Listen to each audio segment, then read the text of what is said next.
Assalamualaikum. Hello friends and welcome to the first lecture of ninth class chemistry. In this lecture I will give you the syllabus of the subject. So let's we start now.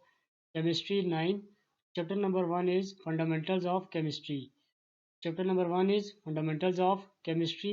Next, chapter number 2 is Structure of Atom. Chapter number 2 is Structure of Atom. Next, chapter number 3 is Periodic Table and Periodicity of Properties. Chapter number 3 is Periodic Table and Periodicity of Properties. Next, chapter number 4 is Structure of Molecules.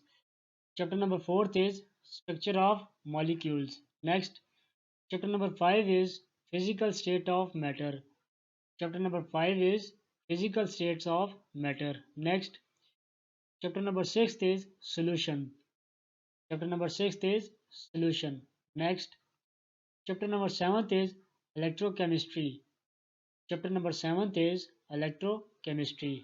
Next, chapter number 8 is Chemical Reactivity. Chapter number 8 is Chemical Reactivity. Thank you friends. Keep watching and keep learning. Allah Hafiz.